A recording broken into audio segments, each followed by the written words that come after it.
Today, we will be talking all about that red figure we call debt, and we will begin right now. This week, Equifax dropped some interesting numbers in regard to debt. Canadians are deeper in debt this year compared to last year, with an increase in average non-mortgage debt. We are looking at the average Canadian having $21,128 in debt, not counting their mortgages. That is up 2.4% from last year at this time, so we are charging more to our plastic. This could be a trend that will only get worse. We are seeing the exact same thing happening in the United States, and the figures are actually shockingly kind of close. This is a situation that can be very troubling, especially if we end up heading into a recession. Before we stack up more debt, let me know in the comments if you are holding too much debt. In my world, the current debts all have lower interest rates than the returns I am currently getting. I am very grateful to see all of you here in the home of free financial content on YouTube. If you are new, please subscribe right now so you won't miss a single moment, and a huge thank you for that. Click.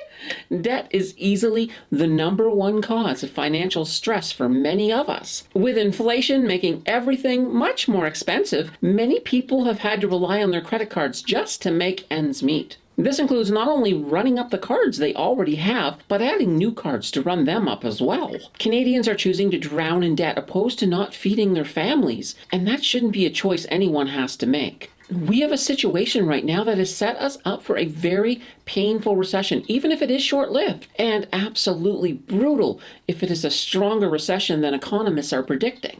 With the Bank of Canada and the Fed in the US raising rates to fight inflation, we are looking at a scenario of rising interest on rising debt while wages are being whittled away by inflation. It is a perfect storm for financial destitute. What can we do about it? The answer is really based on the amount of resources you have to throw at the problem. If you are in a situation where you just do not have enough money coming in to meet your basic needs, fighting debt may already feel pointless. In that situation, your focus needs to be on 3 things. First, you need to look at increasing the money coming in by either getting a new job or adding some side hustles or doing whatever you can to increase your cash flow. Second, you need to look at your budget. In your case, it is probably already very super tight, but are you using what you do have efficiently? Do you really need Netflix or ordering pizza every Thursday? That is money that can be going onto those debts. Yeah, it's not fun, but sometimes you gotta do what you need to do, right? The third thing you need to look at is, well, that debt itself. Are you at least making the minimum payments? This is something you want to try your best to do.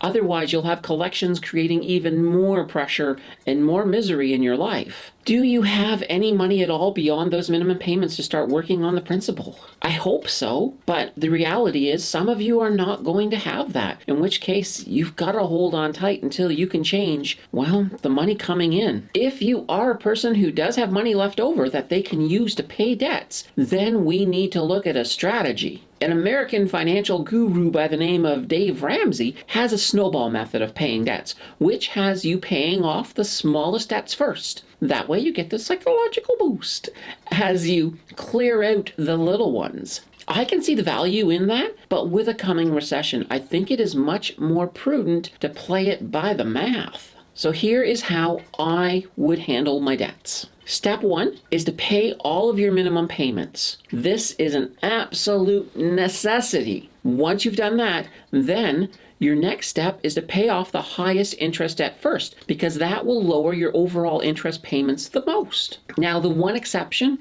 is if you are in a situation where you're losing faith and you really need that little victory of paying off a smaller debt, then do it, as that is still okay. But once you do that and get that little psychological boost, fall back in line with paying the big interest ones. Mathematically, this will reduce your debt to 0 faster than the snowball method. As you begin to work on your debt, there are some other considerations that you also want to look at. Can you, for instance, pay off a higher interest card with a lower interest one? If so, this should be done as fast as you possibly can do it. Moving a $4,000 debt off of a card with a 25% interest rate and then moving that onto a card with a 10% interest rate will save you more than $900 a year in straight interest, and even more when you compound the savings. There is also the concept of good debt and bad debt. In a nutshell, good debt is any debt with a lower interest rate than your return on investment in your portfolio. This is true mathematically, but at the same time, there is never a guarantee of a return.